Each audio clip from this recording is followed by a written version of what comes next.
Welcome to My Favorite CX, a podcast that celebrates exceptional customer experiences.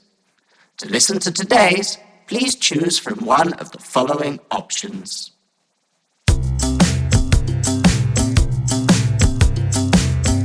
Welcome to My Favorite Customer Experience. I'm Chris Holt from Holt CX Consultancy here in the UK. And today I'm joined by Nancy Bergantzel. Nancy, welcome to the podcast.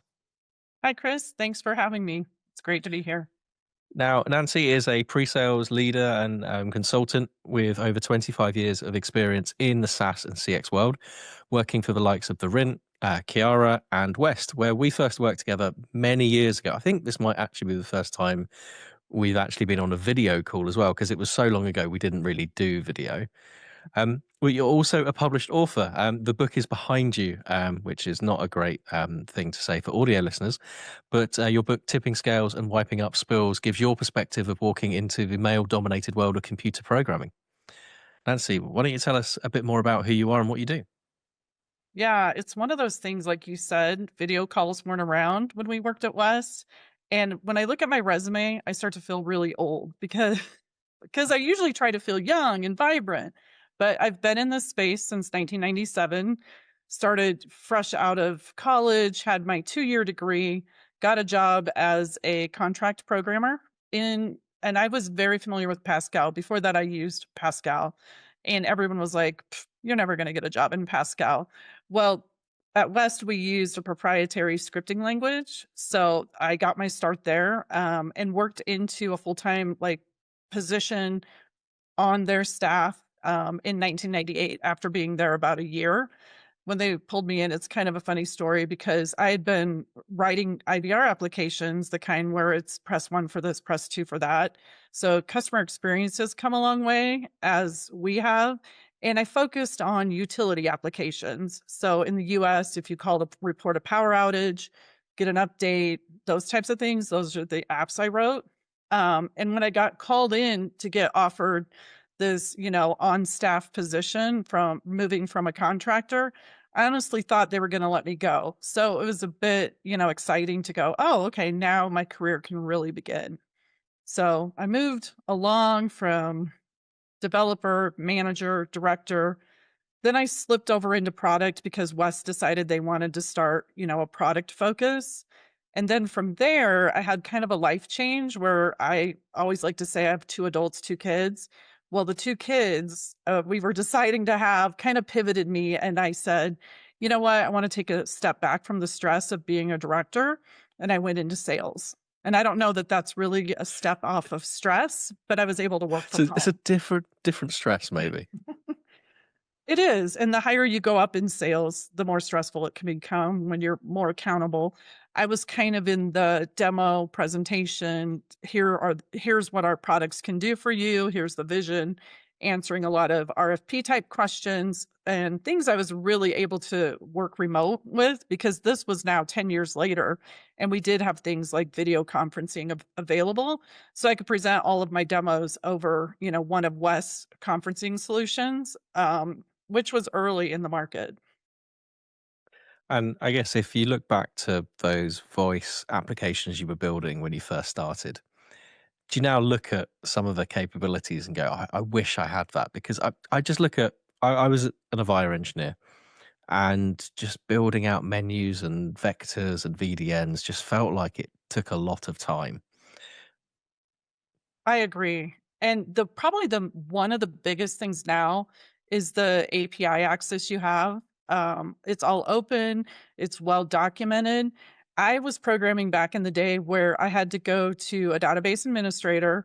We had to get the shadow database, which was basically the utility dumping all of their content that we would need to access so that we could recognize you as a customer, to pull your account information or your region.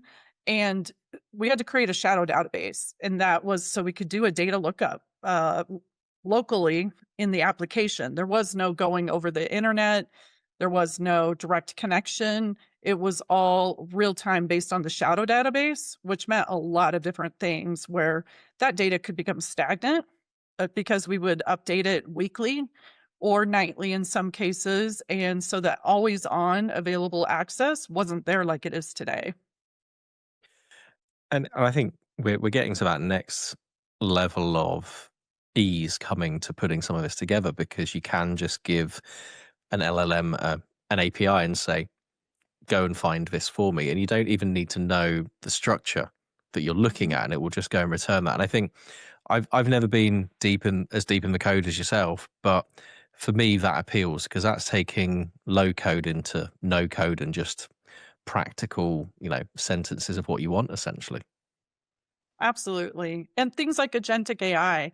When I went back to West in 2013, I was very heavy into replying to RFPs, but then also into making vision clips, as we called them, which demonstrated the art of the possible. So with personalization, now we had access to more real-time hits into data. We could recognize who you were you a previous caller, and offer a personalized, I see you have a bill coming up. Is that what you're calling about? Those types of things. But with AI, we can truly become more transparent and fluent. Whereas if the customer is talking and says, I need to pay a bill and change my address, you can handle both of those things easily with AI and the agentic capabilities. And I think that's really exciting for the future of the applications. I think it's interesting as well from a perspective. I never really quite appreciated until we look back of like how far ahead of the game West was at the time of some of the capabilities it was doing in IVR technology. I remember being in presentations where they were working with Comcast at the time, and they were even doing a pay, pay on delivery almost, like we'll pay you if we fail to contain, which that's Mhm. the kind of stuff people are doing now. And it feels like that's nearly 10 years ago that was going on. Yeah, the risk reward. That's one thing I kind of forgot about, but there were some leading edge salespeople that worked those contracts. And I actually met with one a year ago when I was looking for my job at Verint, a year and a half actually. And, innovative beyond measure. And West was really big on capitalizing on people's ideas and thoughts and putting those things not only into action, the risk reward, type of sales, but even things like, let's get a patent. I actually have a patent that was submitted through West and granted.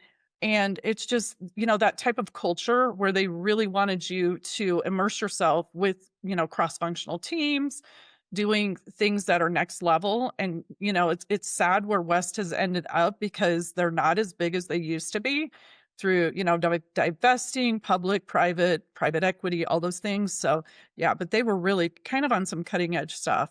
I think one of our colleagues at West was also a bit of a pioneer. You talked about the vision clips there, and creating videos on the art of the possible was unheard of back in 2013. And even when I started creating, I think I first started properly creating video clips when I was at Ring Central, and then at Nice. And even then, that's like 22, 23, almost 10 years later. But that art of talking about the possible, showing the art of the possible, and not worrying that it doesn't have a marketing polish. Agreed. Yeah, I think it kind of puts reality into it. I know, and it costs thousands. West had paid thousands for a polished, company to come in, and it takes a lot more time.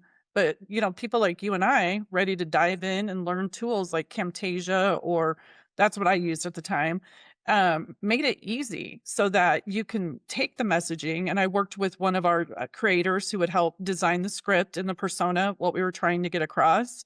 And the salespeople loved it. It was one of the things that they would come to me one off and go, hey, can you create a video for this? And my boss was like, I need to be involved because I would start to get buried with video requests.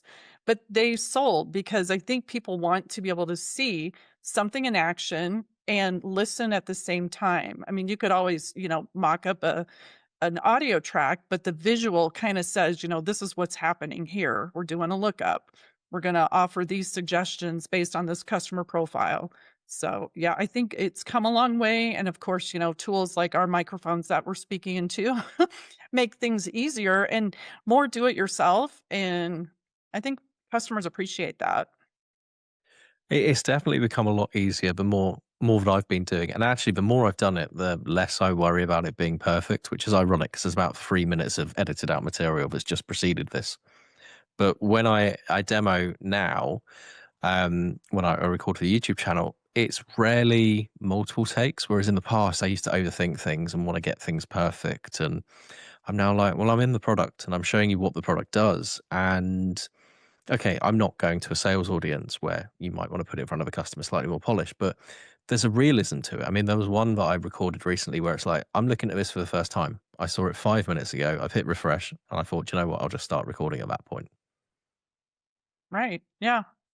And, we're not always going to be perfect, but at least, we've got something to share and go with. And if we talk about your career, obviously moving on from West to Kiara and then into the Rin, um, what's exciting you in customer experience at the moment? I think the pivot towards AI and the realities that are there and not being afraid of it, because you still get the people that are doubters or scared, like that's too much information you're putting out there and relying on. As long as you're doing the right certifications or validations, um, it's going to work and it's going to solve business problems. And I think in customer experience, that's the thing we're supposed to do. We're not supposed to sit here and go, yeah, you can click on this button and change everything from blue to green or happy to glad or those basics, those features. I think having the capabilities to actually serve people where they want to be served is valuable. I've always been a do-it-yourselfer. If I cannot talk to a general rep, I'm going to avoid it, quite honestly. If I can talk to an intelligent agent, yeah, I know it's a IVA agent, but I'm okay with that because if they can solve my problem in a quick amount of time, I'm all for it. And I'm going to barge into the conversation. I call my eye doctor and they have the slowest reader and menu before you can barge in, and it drives me bonkers. And that's taken me back to my voice days where I would try and press 0 or hash to get through a menu or just try and allow it to type. I mean, I'm going back to when rotary phones were still supported, but let it time out for those rotary phones and just get through that way. But I think you're right. I don't care if it's a bot as long as I can transact and as long as I Mhm. can get what I need done. I'd much prefer that than having to speak to someone who might not still be able to get something sorted ultimately. Absolutely. And I think too, the value, you just made me think of it because if you do end up at an agent, a human, you have to repeat everything. And we're starting to close that gap more and more because with real-time transcription, that's one of the things that Verint does well. And then that could be sent to the agent. And if you go to a second agent, it can be sent there too. Because one of the most frustrating things as a consumer is repeating yourself over and over and over. And I think it's great when you can use technology to just give you your time back. That's what I want. I want my free time to not have to suffer on the phone call. Yeah, I'm thinking back while we talk about positive customer experiences on this podcast. I'm thinking back to a week ago where um, our tumble dryer failed. I found out at 5:30 in the morning when I was being asked why the lights weren't working in the house, and I'm like, I don't have the cognitive capacity to understand that question, let alone figure it out right now. And I called our warranty company, and then they put me through to an external service, and I had to re-identify and verify myself. Hmm. And it's frustrating, and that's my time that's wasted, and it's the agent's time that's wasted on the second time around as well. Um, so yeah, it is one of those things of like not having to retell the story is so big when you're transferring. Yep. Because, like you said, the agents, they're more satisfied too. And you're going to get a friendlier, happier agent. And there are some industries that have embraced this, and it's so much more pleasant to deal with. And where do you see the biggest opportunity to create an exceptional customer experience at the moment? I think the another important thing is the channel. Like if I want to text or speak with a bot over the internet or whatever that case may be, I think that's important. And that's another thing we tried to sell maybe too early, 10, 12 years ago.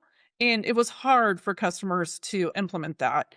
I think all of the platforms that are out there now, and not just Variant, West, they still have a little footprint today, but your Genesis, your Nice, your Ring Central, anyone that is anyone is going to have a way for you to do this multimodal. And I know overseas, like texting was kind of a big thing to break into as far as getting that right. But there's applications like the is a WhatsApp, I believe, is commonly used, Yep. or things of that nature that allow them to communicate with the brand. So if you're overseas and you need to turn on, I've only been to London once, but I needed to make sure my AT&T rolled smoothly. And so I signed up for a notification and confirmed, yes, I'm overseas. I don't want to go into exorbitant roaming fees. It was easy for me to go yes over text and then know that my plan was going to be $12.99, not hundreds of dollars, which are the horror stories. You like to hear the good successes, you know? So I think that multimodality capability and the ability for all the communications to unify in one system, come back to an agent in one place is important. And where do you sit on the topic of channel of choice? Because I think there's been a lot of debate in the last few years of, I think in the Nice world, CXone supports like 30 plus different channels, which is great. But do you need to support all of those channels, or do you need to support certain channels well? I think there's probably the old 80/20 rule, where if 80% of your customers prefer XYZ choice, giving them that. The other 20%, you know, it can be an exception where they will roll to a human, because I don't think you can support everything. It's probably not cost effective.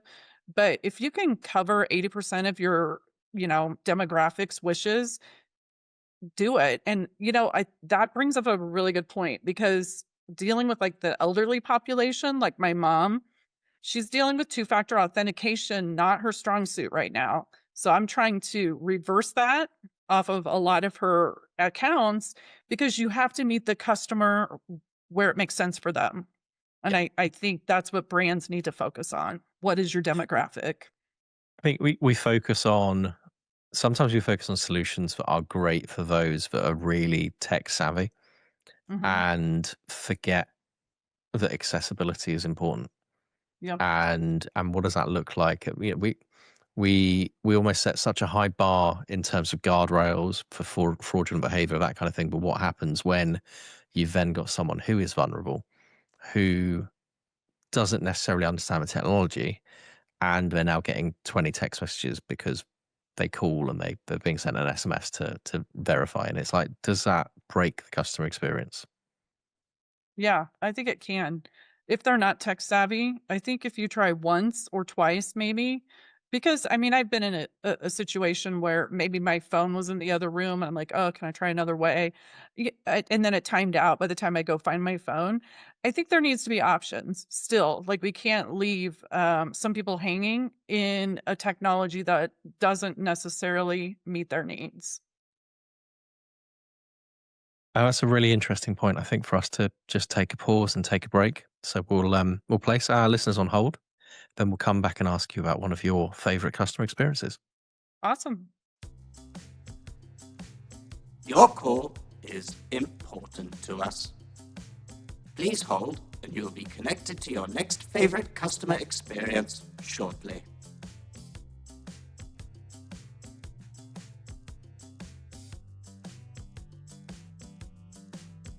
Welcome back to my favorite customer experience. I'm here with Nancy Bergantzel.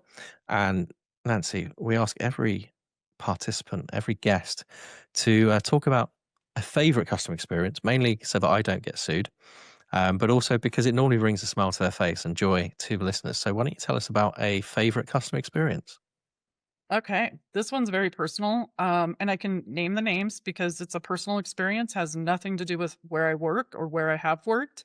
About a year ago, almost in a month exactly, I was supposed to go to New York for a business meeting. And early in the morning, I got a call that my mom had fallen, and I could just tell it was frantic. It was around 5 a.m. So I went to the airport. I diverted my flight and flew home to Nebraska. Um, Cutting the story short, there was a lot of things to deal with. Like, we needed to move her out of her condo.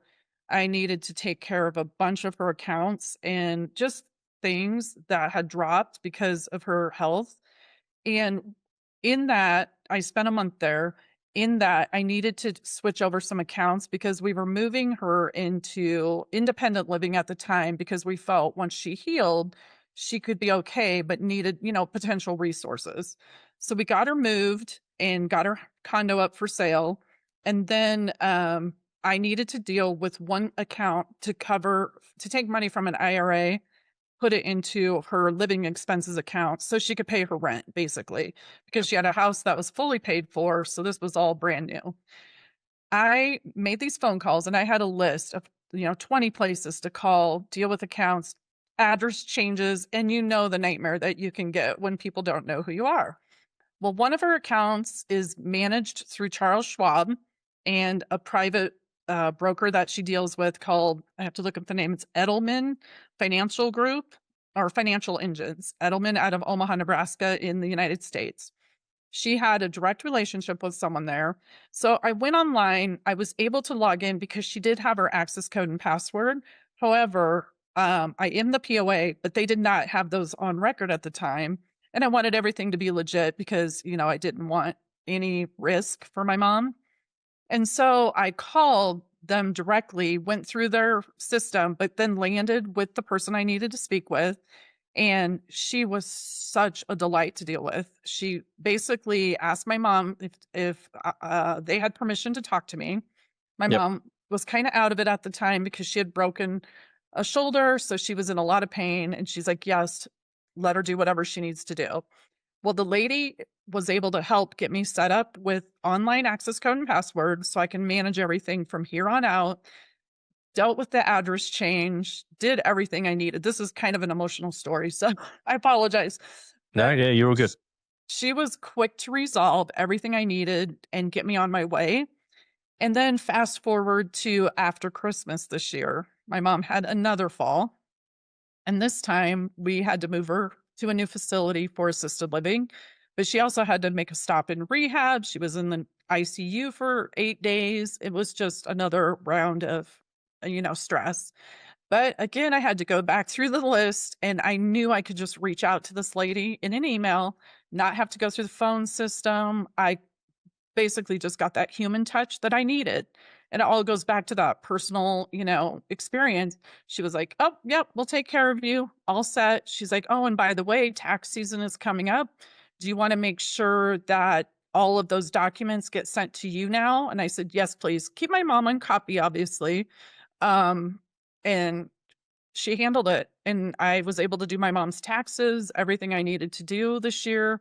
And it just took a lot of stress off not having to deal with it because, it's one of those situations that's hard as a child, taking care of your parent. And I appreciated that. That was probably the biggest, happiest customer success story I had in this whole thing. I think, I can hear the emotion, and obviously we can, viewers will see it as well. And I think you're going through a stressful time and you've got a list of 20 plus people that you need to call. That you're never approaching that list with this is going to be fun. It's going to be 20 levels of stress of having to go through different IVRs, different ways, getting past different gatekeepers, and just having one of those where it's a personal touch and it makes your life easier. And then that person offers to help you even further. Just it's beyond that transacting to making it, providing that care as well and that personal service to the point where a year later you're remembering it and talking about it and still being affected by it as well. Absolutely. Yep. And I guess obviously difficult circumstances, but how did it make you feel? Did it make you feel relieved that it was one less thing to worry about and you knew you were looked after? Absolutely. Because I still, have to monitor her accounts because where she had to go, assisted living is more expensive than independent. But knowing I have that resource to help me and, make great decisions for my mom, because the last thing I want is for my mom to suffer. Knowing that she's there because they've held her accounts for a long time. And sometimes when you have those long-term relationships with a company, it's not easy to get through to the right people and deal with them. But I do have peace of mind that that is something that's covered. That's wonderful. And in terms of influencing your behaviors, do you find yourself recommending them now or even looking at your own investments and going, do I work with these people too? Right. Like, I think Charles Schwab, I would definitely recommend. And this is one thing I didn't say was she's a private broker. So she probably deals with other brands. But another thing she went out of her way to do was say, hey, I'll send you the paperwork. You'll just need to digitally sign it, which I appreciate because that's a time saver. But she also said, I'll send you the paperwork to cover Schwab too. So I was able to kill two birds with one stone and not have to, again, try to find the right resource, the right people to talk to. It was nice that that trust is there between those brands and that they were able to extend that out to me and, give me a little bit of my life back during the situation. And I think if we think about this from a technology perspective, given our careers and things, we're talking here about highly emotional, complex situations, highly emotional, highly complex, and being able to just strike through that and make life easier. We talk about chatbots and IVAs and, containing the easy things. This is something you wouldn't want necessarily to have. If you get to an IVA and it can solve this for you, then that's maybe over designed because we're not looking at the 80/20 rule there. We're looking at something very niche. But in being able to speak to a person and have them resolve things and show a great deal of empathy has given you an outcome that is exceptional. Absolutely. Couldn't agree more. So, Nancy, let's end on a positive note. We can see the book behind you. Any more books in progress? Yes, actually, I have written two children's books, which there's one I'm so proud of, and it was going to be on my wall, but it was a children's book, so I took it down. It's called Molly's Spectacular Summer. It's an early reader chapter book. So if you have a young child interested in starting, getting into chapter books, which my kids were always excited about when they hit that age, I recommend it. It's not been well sold, but sometimes what's interesting, I also have a series of journals and notebooks, and I also homeschool. So I have homeschool planners. But in the UK, I had a really good following over Christmas where people were purchasing my notebooks. So that was very exciting and interesting to me. And it's all organic marketing. I've tried Amazon ads. They didn't really go anywhere. So I've had more success like on Pinterest and Facebook, etc. But Molly's Spectacular Summer, it's definitely something I'm very, a lot of my heart and soul went into it. You can find it on Amazon. All of my books are available through KDP. So that's my Perfect. little plug. We'll pop a link in the notes there as well. I think you're having much more success for me on my cricket book, which is now 2.5 years into the writing, and has Oh, definitely awesome. it's plateaued. Mainly just because life's hectic. So I'm like, Mhm. I have this list of things I want to do, and then it's like, all right, now I'll go and write a cricket book. But yeah, maybe I just need to rip the band-aid off and just go and get that finished and figure out how to publish it and all that kind of stuff. But Nancy, thank you very much for joining me on my favorite customer experience and sharing a difficult but wonderful story of customer experience. And hopefully we'll see you again soon. Thanks for having me. It's been a pleasure. And thanks for listening, folks, and tuning in. We'll see you again in a couple of weeks' time. Thank you for listening to My Favorite CX. Your listenership is important to us. On your keypad, please press the number between 1 and 5 to rank how much you've enjoyed your experience.